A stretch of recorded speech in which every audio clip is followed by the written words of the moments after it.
What's going on, guys? I'm Tyler, and I'm here to let you know that Malcolm and Marie is no perfect movie. And in this film, Malcolm is a director played by John David Washington, and his girlfriend Marie, played by Zendaya, is an actress. And the two of them have just gotten home from his movie premiere. They're anticipating glowing reviews. But once Marie starts to bring up her overall frustrations on Malcolm towards their relationship, it leads to a lot of tense arguments and some very awkward reconciliations that makes the two of them question whether or not their relationship is a healthy one. And I was already really excited to check out this movie just based on the talent involved in camera and behind the camera. But what was so impressive about this movie's production was that it was conceived, written, shot, and edited during the original lockdown. And the fact that this was the end result was unbelievably impressive and reassuring towards anyone who wants to be a filmmaker and feels that everything that's going on right now is going to get in the way of their accomplishments. This movie proves that once you have a clear, coordinated plan, you're willing to responsibly take care of your overall health and not risk the health of anyone else, and keep in mind the integrity and heart that comes with filmmaking.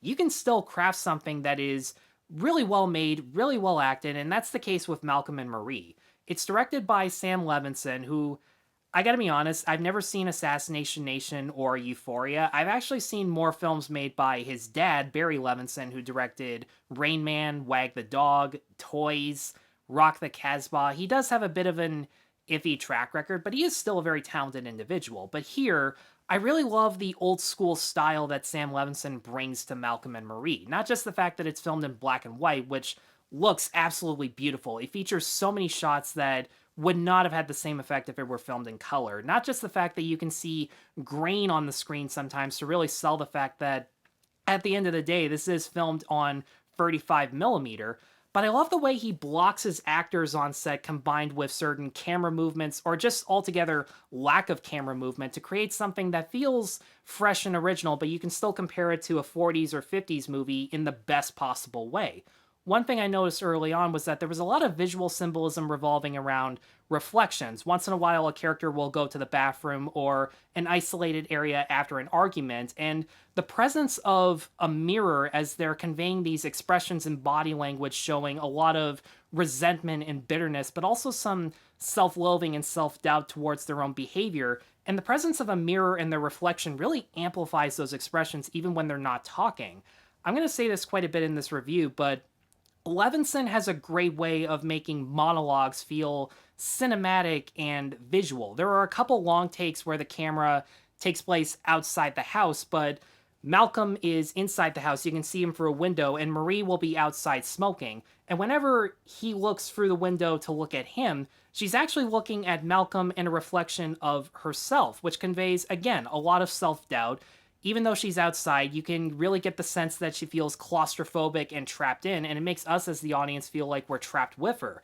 And it definitely helps that this one house is the only location over the course of the movie. Levinson also puts in a lot of frames within a frame, like whenever characters are separated by opposing sides of a wall, or there are three panels of a window, and Malcolm will be on the first one and Marie will be on the second one. A lot of really great visual cues that subtly show that even after they've reconciled, there's still a fair bit of tension. But the technique that I appreciated the most, and it's actually the most simplistic out of anything he puts, is the way that he films an argument. Whenever an argument starts, one character will start to speak about how they feel they've been mistreated. And then once that's over, they will cut to the person they're speaking to. And as the speaker is belittling and questioning the other's behavior, the person being spoken to, their expressions very subtly but drastically change over the course of 1 to 2 minutes without the camera ever cutting. And it lets their expressions, their implied feelings towards each other really sink into us as an audience, and it conveys much more of an emotional gut punch. I'm really glad that Levinson doesn't rely on standard shot reverse shot coverage. He'll actually put the camera outside the house as we're watching through the window as these two characters are fighting to really feel as if we're being voyeuristic. And there actually are a couple moments that are conveyed without dialogue, especially this great moment where they're basically sitting on their porch and Marie is smoking a cigarette, listening to music that conveys her side of the argument, and Malcolm is just staring at her going, "Really?" Now, it should go without saying, the main reason to check out Malcolm and Marie is for the performances of John David Washington and Zendaya, who give some of, if not their best work whatsoever. And it's really interesting because I thought that Malcolm was the character I really identified with the most because I agreed with him on a lot of things philosophically, especially towards film. But at the end of the day, Marie is the likable character of the movie, and Zendaya gives the best performance. It does kind of go without saying that Washington as a character is the loudest because there's a lot of pressure being put on him considering it is his film. And even when you agree with him on certain things, he's so short-tempered and egocentric that you almost regret agreeing with him on anything. But at the same time, he gives a lot of examples and evidence to support his case. For example, he talks about when he's being interviewed by a critic at his premiere, and the critic says, "You're the next Barry Jenkins, you're the next Spike Lee," and he goes, yeah, how about being one of the next William Wylers?" Needless to say, he feels a lot of pressure because there are certain critics who, even when they like his movies, he gets upset because in his mind they like it for the absolute wrong reasons. They're pigeonholing him as a black director, and you understand why he's venting out his frustrations. But at the same time, it's very crystal clear that he's so frustrated with the bad things in life that he can't appreciate the good things or the good people, like Marie, enough to the point where he can at least accept the fact that even when people like his stuff for the wrong reasons, at the end of the day, they still like it, and he really should be thankful about that. As opposed to Marie, who actually spends a fair bit of time actually listening to Malcolm as opposed to speaking.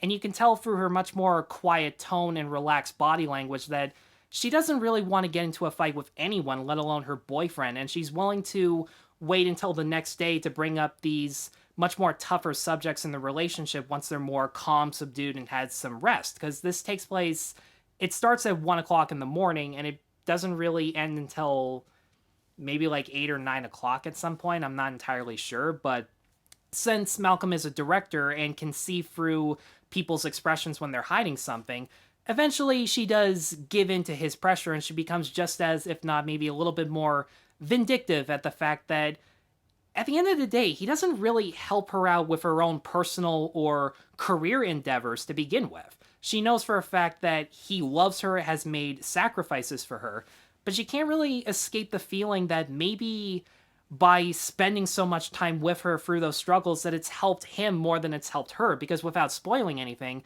his movie does convey certain aspects of her life. At least she feels it, at least she owns some inspiration or at least some credit to what is technically her story, and she's also questioning whether or not he's being really self-centered about it, because he goes on and on about how the director gets all the credit, and she says, "Hey, filmmaking is a collaborative effort. It's not just you that takes all the credit." And you absolutely believe her. But when Malcolm makes the suggestion that based on these personal struggles, maybe she's jealous or resentful or hasn't gotten over those struggles, and that's why she's accusing him of being selfish. And through her expressions, you can actually sense a little bit of self-doubt or self-loathing, as if maybe she hasn't gotten over these struggles.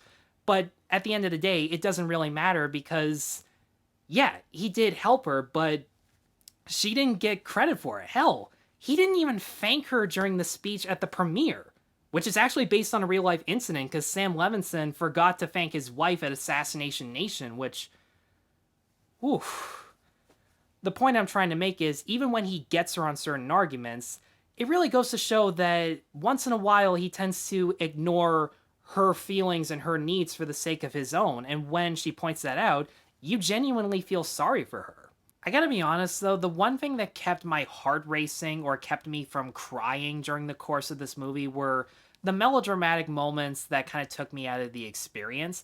As much as this movie calls out film critics for using these pseudo-intellectual words that they either never use or had looked up as they were typing them, which I can honestly say critics do, because I do it all the time. My Letterboxd reviews that I use as notes for these videos, I do that all the time. There's no shame in it. Just be honest about it.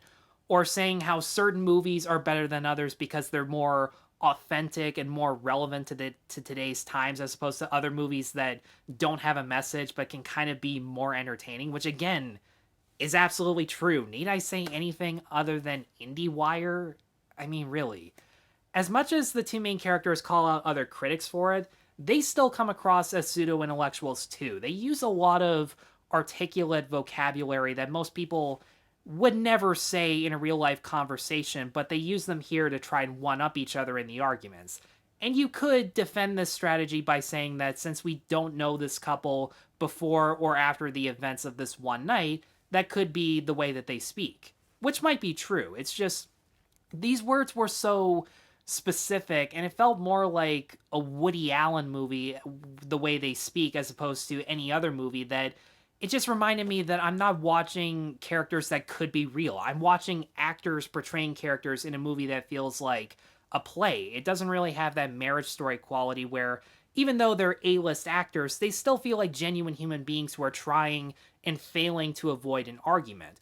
With John David Washington and Zendaya, sometimes they get so loud and so over the top, and you can tell it's because the script and the direction really demands it to be that loud and kind of, I don't want to say Oscar baity, but a little, it feels like showing off sometimes, and it kind of takes you out of the experience because even when you see real life arguments, they never get that loud, they never get that physically expressive in their emotions, and there are only like a few moments like that, but when they do happen, they stick out like a sore thumb. But outside of that, I am glad that Malcolm and Marie is the first movie I got to see in 2021. It has incredible performances from John David Washington and Zendaya. Sam Levinson's script and direction is absolutely stunning. The cinematography is beautiful.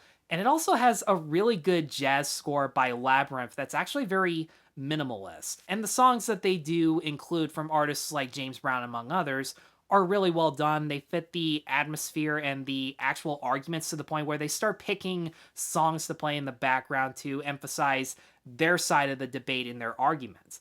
All those little things make a huge difference, and for those reasons, I'm going to give Malcolm and Marie a 4 out of 5.